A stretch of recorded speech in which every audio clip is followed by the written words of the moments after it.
So now let's discuss about cell wall. Okay, cell wall देखिए हर एक cell के surrounding में नहीं प्रेजेंट होती है. As I have told you in the previous lecture कि जो सेल वॉल है वो भी क्या है, एक आउटर मोस्ट कवरिंग है सेल मेम्ब्रेन की ही तरह.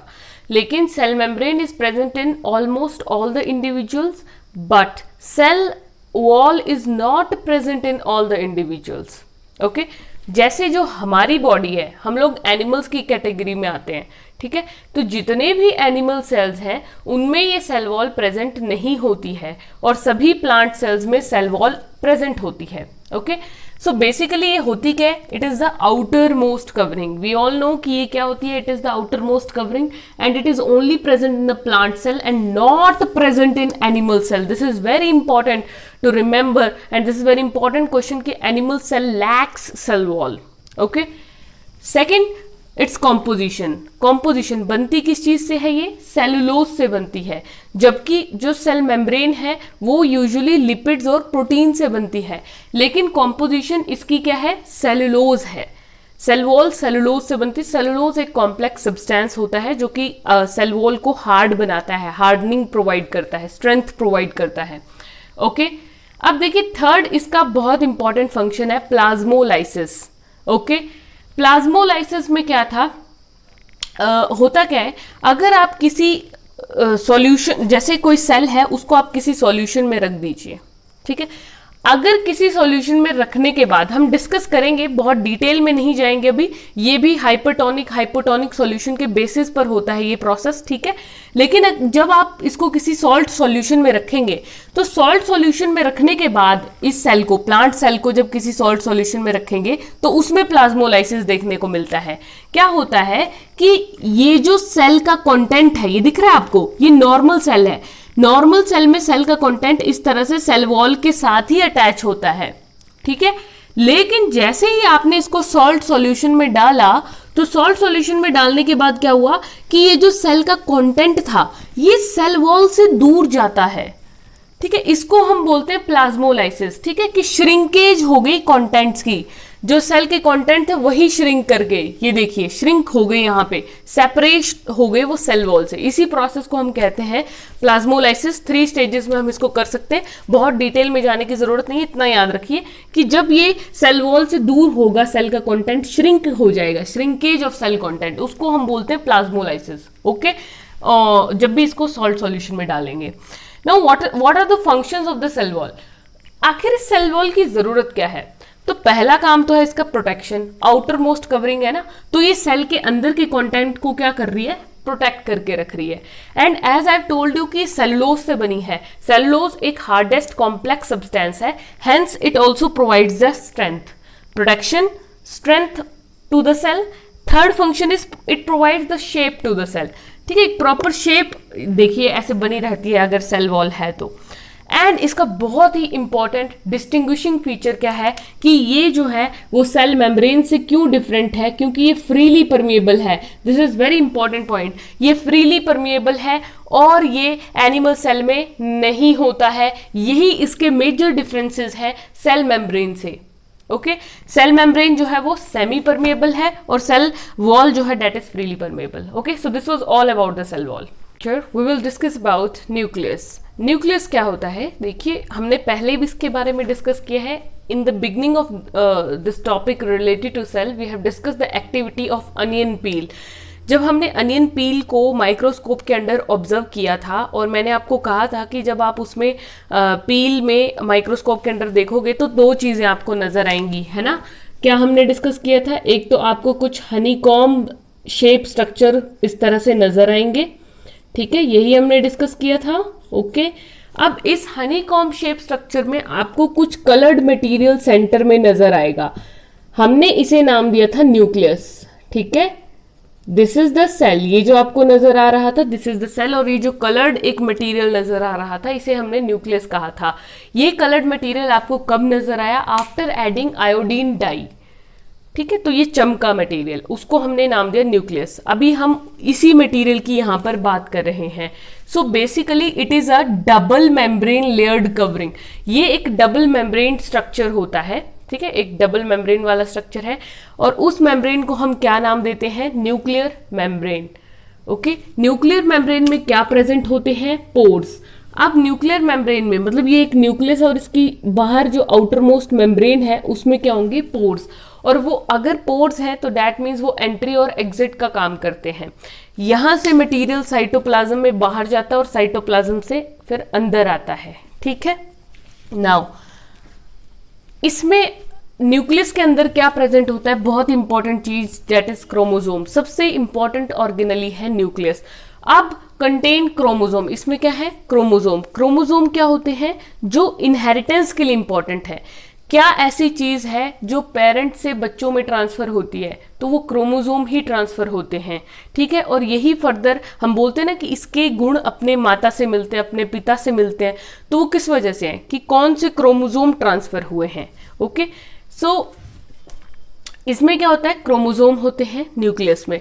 यूजुअली जो क्रोमोसोम है वो हमेशा आपको डिवाइडिंग सेल में दिखेंगे। ये हम डिस्कस करेंगे, what is dividing, what is non dividing. देखिए, हमें पता है कि जो हमारी बॉडी है वो सेल से बनी है और बहुत सारे सेल्स हैं। तो ये सेल्स आखिर आए कहाँ से? एक सेल जो पहले से हमारी बॉडी में प्रेजेंट होते हैं वही डिवाइड करते हैं और नए सेल्स बनाते हैं। That means new cells exist या new cells come from the pre existing cells. ठीक है, जो नए सेल है वो पुरानी एग्जिस्टिंग सेल से ही बनते हैं। ये स्टेटमेंट रुडोल्फ वर्चो ने दी थी। ठीक है, रुडोल्फ वर्चो साइंटिस्ट ने दी थी। नाउ अब देखिए, डिवाइडिंग सेल, कोई भी सेल जब डिवाइड करता है उसमें हमें क्या सिचुएशन देखने को मिलती है, और जब नहीं डिवाइड करता है तब क्या सिचुएशन देखने को मिलती है, वो हम स्टडी करते हैं। सो जैसे देखिए, अगर डिवाइड कर रहा है सेल तो उसमें आपको क्रोमोसोम देखने को मिलेंगे, और क्रोमोसोम की शेप कैसी होगी? Rod shape. नेक्स्ट, आपको क्रोमोसोम के ऊपर डीएनए देखने को मिलेगा। ठीक है, क्रोमोसोम में क्या प्रेजेंट होता है? डीएनए। सुना होगा आपने डीएनए, फोरेंसिक लैब्स में इनका नाम यूज होता है। क्राइम इन्वेस्टिगेशन के लिए डीएनए का सैंपलिंग किया जाता है। ओके, तो डीएनए आपने सुना होगा। डीएनए का फुल फॉर्म होता है डीऑक्सी राइबो न्यूक्लिक एसिड। ये बेसिकली क्या है? एक एसिड है। ओके, और जो ये क्रोमोसोम है ये किस चीज से बना है? डीएनए और प्रोटीन्स। ठीक है, डीएनए भी और प्रोटीन्स भी हैं। नाउ डीएनए का काम क्या क्या है? डीएनए के दो इंपॉर्टेंट फंक्शन है। एक तो डीएनए कुछ नेसेसरी इंपॉर्टेंट इंफॉर्मेशन कैरी करता है जो कि कंस्ट्रक्शन और ऑर्गेनाइजेशन करती है सेल की। ओके, सेकंड, इसमें होते हैं जीन्स, वेरी वेरी इंपॉर्टेंट। जो जीन्स हैं वही रिस्पॉन्सिबल हैं बेसिकली इनहेरिटेंस के लिए। मीन्स जो इनहेरिटेंस का मतलब होता है कि जो भी कैरेक्टरिस्टिक पेरेंट्स से बच्चों में आ रहे हैं, ओके, उस चीज के लिए जीन्स रिस्पॉन्सिबल है। क्रोमोसोम तो है, लेकिन क्रोमोसोम में भी कौन सी चीज रिस्पॉन्सिबल है? जीन्स। सो जीन्स क्या होते हैं? These are the functional segments and these are the unit of inheritance. Okay, now अब नॉन डिवाइडिंग सेल में क्या होगा? ये तो डिवाइडिंग सेल की बात थी। डिवाइडिंग सेल में आपको क्रोमोसोम नजर आते हैं रॉड शेप्ड, लेकिन नॉन डिवाइडिंग सेल में क्रोमोसोम नहीं नजर आएंगे आपको। जब भी cell non dividing stage, cells हमेशा डिवाइड नहीं करते हैं, सेल्स रेस्ट भी करते हैं। तो जो वो रेस्टिंग स्टेज पर होंगे तो आपको डीएनए तो मिलेगा, लेकिन डीएनए जो है वो क्रोमोसोम में नहीं मिलेगा। क्यों?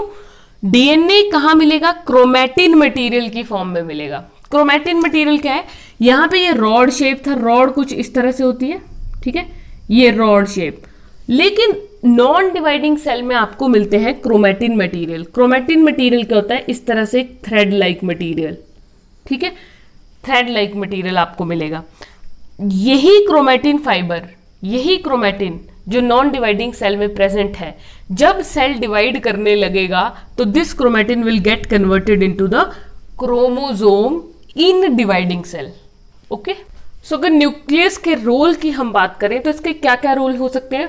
सेल्यूलर रिप्रोडक्शन, मीन्स सेल को डिवाइड करने में इसका बहुत इंपॉर्टेंट रोल है, रिप्रोडक्शन करने में। फिर जब डिवाइड कर जाएगा सेल तो उसकी डेवलपमेंट में इसका रोल है, और मेच्योरिटी अटेन करवाने में भी इसका रोल है। तीन चीजें हो गई, सेल की रिप्रोडक्शन, डेवलपमेंट एंड मेच्योरिटी में इसका रोल है। ओके, नाउ देखिए, दो टाइप के सेल हो सकते हैं न्यूक्लियस के बेसिस पे। On the basis of the nuclear membrane, ठीक है, कि या तो वो प्रेजेंट है या तो न्यूक्लियर मेम्ब्रेन एब्सेंट है। न्यूक्लियस के बाहर हमने पढ़ा कि न्यूक्लियर मेम्ब्रेन होती है। अगर वो प्रेजेंट है तो क्या टाइप हो सकता है सेल का, और अगर वो एब्सेंट है तो क्या टाइप हो सकता है सेल का। So, two type of cell on the basis of the presence or absence of nuclear membrane. First type is eukaryotic, second is prokaryotic. Okay. So, first of all we discuss about eukaryotic. देखिए eukaryotic का मतलब होता है कि जिसमें nuclear membrane present होगी। तो obvious सी बात है प्रो क्या होगा, प्रो होता है जिसमें न्यूक्लियर मेम्ब्रेन एब्सेंट होती है, इसमें प्रेजेंट इसमें एब्सेंट। सेकेंड इज इसमें अदर ऑर्गेनेलीज प्रेजेंट होती हैं। अदर अभी हम डिस्कस करेंगे कि ऑर्गेनेलीज क्या क्या होती हैं, like mitochondria, ribosome, plastids. Plants और एनिमल्स में अलग अलग तरह की ऑर्गेनेलीज होती हैं, कुछ सेम भी होती हैं। तो इसमें मैक्सिमम ऑर्गेनेलीज प्रेजेंट होती हैं यूकैरियोट्स में, लेकिन प्रोकैरियोट्स में बहुत सारी ऑर्गेनेलीज एब्सेंट होती हैं। Nucleus itself is also an organelle, लेकिन यहाँ पर बहुत सारी ऑर्गेनेलीज एब्सेंट भी होती हैं। जैसे एक क्लोरोफिल पिगमेंट होता है प्लांट में, जो कि ग्रीन कलर के लिए रिस्पॉन्सिबल है। लीव्स का ग्रीन कलर होता है ना, तो उसके लिए क्लोरोफिल इज रिस्पॉन्सिबल।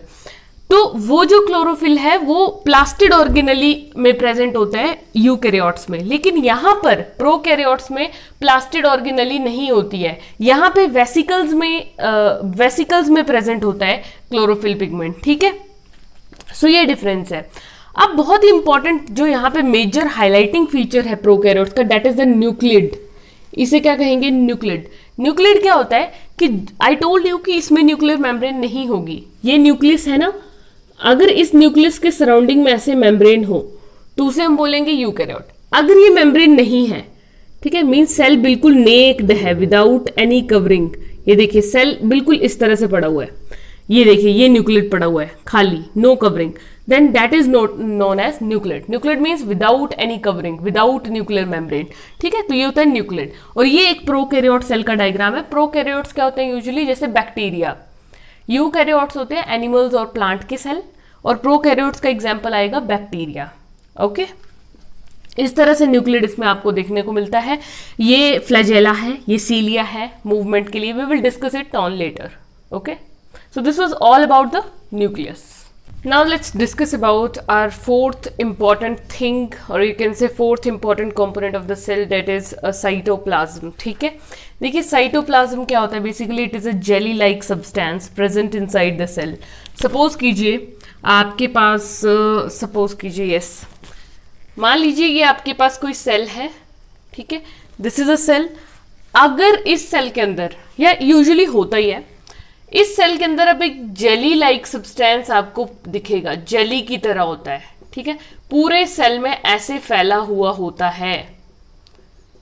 ठीक है, जो ये पूरा सब्सटेंस फैला हुआ होता है इसे हम कहते हैं cytoplasm. So basically what is the definition of this, it is a fluid content inside the cell membrane. ये सेल मेम्ब्रेन है, सेल मेम्ब्रेन के अंदर जितना भी फ्लूइड कंटेंट होता है उसे हम क्या कहेंगे, cytoplasm. Okay, it contain organelles. देखिए जितनी भी सेल के अंदर ऑर्गेनेलीज हैं वो कहाँ होती हैं, साइटोप्लाज्म में। जैसे सपोज कीजिए ये माइटोकॉन्ड्रिया है, ये राइबोसोम है, ये गोल्जाई बॉडी है। तो बहुत सारी ऑर्गेनेलीज, सारी ऑर्गेनेलीज सेल के अंदर हैं, लेकिन पूरे सेल के अंदर साइटोप्लाज्म फैला हुआ है।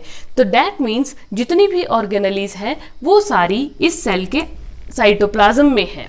ओके, नाउ अब जो ऑर्गेनेलीज हैं वो भी दो तरह की हो सकती हैं। जैसा कि हमने न्यूक्लियस में पढ़ा कि सेल दो तरह का हो सकता है, आइदर प्रोकैरियोटिक और आइदर यूकैरियोटिक। सो ऑर्गेनेलीज भी दो तरह की हो सकती हैं, दैट इज मेम्ब्रेन बाउंड और नॉन मेम्ब्रेन बाउंड। कि कुछ ऐसे सेल्स होंगे या कुछ ऐसी ऑर्गेनेलीज होती हैं जिनमें मेम्ब्रेन प्रेजेंट होगी, जैसे कि न्यूक्लियस में थी, है ना, और कई बार न्यूक्लियस में प्रेजेंट नहीं होगी मेम्ब्रेन। वैसे ही कई बार हो सकता है कि माइटोकॉन्ड्रिया में मेम्ब्रेन होगी, लेकिन कई बार माइटोकॉन्ड्रिया में मेम्ब्रेन नहीं होगी। तो जिन